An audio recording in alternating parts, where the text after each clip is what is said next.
afternoon, everyone. I am Sergeant Laquita Wade, Public Information Officer with the Birmingham Police Department's Public Information Division, and we would like to thank you all for being here today. Police Chief Scott Thurman will discuss major updates in multiple homicide investigations. Once Chief is complete, we will have a few questions and answers. Everyone, please limit your questions to the investigations that we will discuss on today. Thank you. Chief Thurman. So good afternoon. So I want to discuss, as Sergeant Wade said, several updates on several recent homicides, but I'll be very candid up front. There'll be very limited information on what I'm able to give on some of these investigations. So these will be in chronological order. Our first arrest was of Damian McDaniel, black male, 22 years of age. He is charged with murder with no bond in the murder of Detrinette Brown. That murder occurred on Thursday, September 19th, 2024 at 604 9th Street North. McDaniel is also charged with capital murder and 17 counts of attempted murder in the mass shooting that occurred on Saturday, September 21st, 2024 in the 2000 block of Magnolia Avenue in the 5 Point South Entertainment District. These charges have no bond. On September 22nd, 2024, a homicide occurred at 775 81st Place South, which resulted in the death of Jamarcus McIntyre. The following suspects have been charged in his arrest. Damian McDaniel, black male, 22 years of age. He is charged with capital murder and 3 counts of attempted murder in this case with no bond. Naquan Lawler, black male, 22 years of age, is charged with capital murder and 3 counts of attempted murder with no bond in this case. Larry Rollins Jr., black male, 31 years of age, is charged with capital murder and trafficking heroin with no bond. And DeMarco Beck, black male, 29 years of age, is charged with capital murder with no bond. I would like to thank the following law enforcement agents who assisted the Birmingham Police Department: the Jefferson County Sheriff's Office, the Federal Bureau of Investigation, the Bureau of Alcohol, Tobacco, and Firearms, the Drug Enforcement Administration, the United States Secret Service, the United States Marshal Service, the United States U.S. Attorney's Office, the Jefferson County District Attorney's Office, and the members of the Birmingham Police Department. But more importantly, I'd like to thank the men and women from all these agencies who have worked tirelessly to bring these charges against these suspects. You have given this investigation all you have, day and night, and I'm extremely grateful. Thank you. Yes, Carol. Can you tell us how all of these homicides are linked?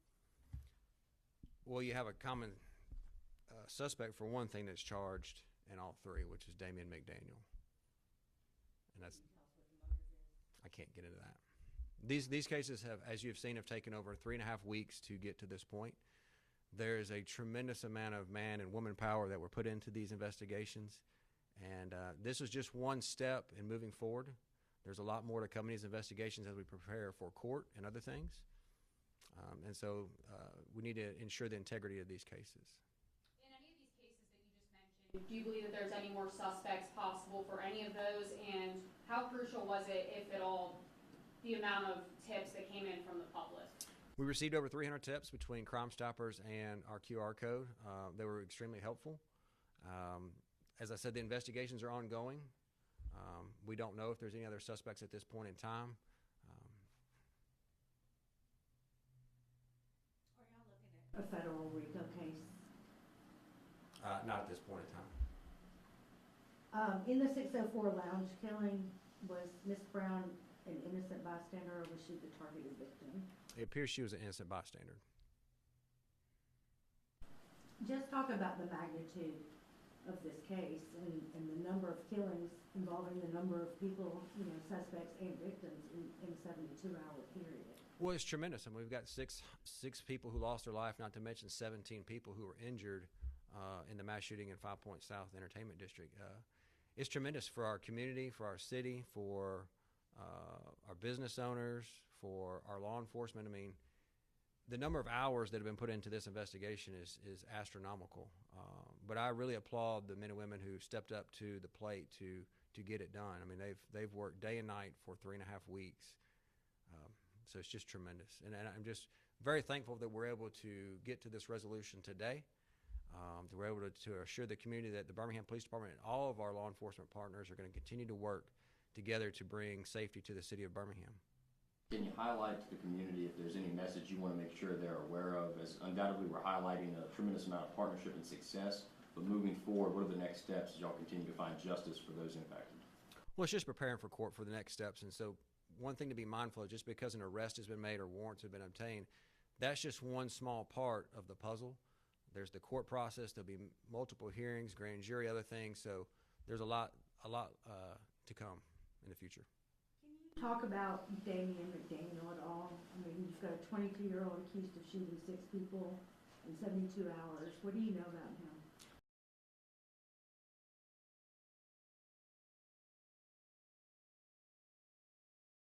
That as being connected to any other unsolved homicides BPD is currently investigating? Not that I'm aware of. Is McDaniel the only one being charged with the 17 counts of attempted murder? Yes. The one charged in Hush, correct? Correct. Do we have a motive at all for them with the McIntyre situation? It's not something that we're going to divulge at this point in time. That there were multiple shooters in the Hush shooting, so I know that this was asked previously, but is there anybody else that maybe is being questioned now as a person of interest? Like, do you guys plan on announcing any more arrests in that? Or has the investigation showing that there's multiple shooters, has that changed? All I can say is what I've said before, is that investigations are ongoing, and just leave it at that. What does it mean to you and your department to be able to go to these families who have been impacted by this senseless violence and be able to tell them that an arrest has finally been made? Well, I think that's one of the greatest things that a detective can do in their career, is to be able to tell a family that you've been able to get some sort of closure or some sort of justice for their loved one who was either injured or killed. It's extremely satisfying. It's kind of what makes it all worth it, is to be able to do that for a family. We spoke to Crime Stoppers a few days ago, and they said that they had about 130 tips. Would you say that those tips were integral in making this arrest? You know, all the tips were. You know, we received about 200 or so here through our QR code. There's all little bits of information that came from various tips, and so there's just a lot of things that really assisted in putting this investigation together. And the tips were critical. We applaud the community for coming forward. We've never had that many tips in any case before, so I have to, hats off to the community for sharing that information with us and being willing to share that information with us. These arrests that have been made, what message do you want that to send to the community? That the Birmingham Police Department, and as I said, our law enforcement partners are going to continue to work hard every day to ensure the safety of our citizens, our visitors, and then we're going to hold those accountable for committing these types of crimes. Now that arrests have been made, are we able to identify if any automated weapons or, I guess, switches were used in some of these crimes? That's something that's going to be critical to the investigation that I'm not going to discuss. We've had more violence happen, lately after the Hush shooting. What is your message to the perpetrators, to those who continue to step outside and shoot young children, like we saw yesterday? Well, just that we're going to continue to work hard every day to stop gun violence. I mean, gun violence is the #1 problem in Birmingham right now. The majority of our crime is down almost double digits. Our overall crime is down 11.3%, I think, as of today. But gun violence is just the worst one, and of course, it's the one we're having the biggest problem with. And it's the hardest one for police to get a handle on. It's when two people have an altercation somewhere that's unplanned, it's very hard for law enforcement to get involved in that ahead of time. So we look at all of our shootings, our homicides, and other cases too. Where could we have, as law enforcement, intervened prior to that taking place? And 9.8 times out of 10, there wasn't at a point where we could have intervened. So it makes it very difficult for us to get ahead of those things. So we're going to continue to work hard. We're going to continue to do everything we can. And the city council and the mayor have put some tremendous things in place. They're going to help us bring up our numbers in department. I'm fully confident that next year this time we'll be having a very different discussion about the number of men and women on the Birmingham Police Force. Okay, we will have one more question.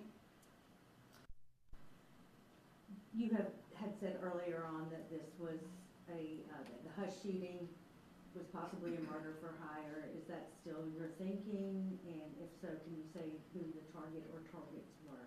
I can't say who the target was. It's just one thing that we're still exploring. Thank you all. Thank you.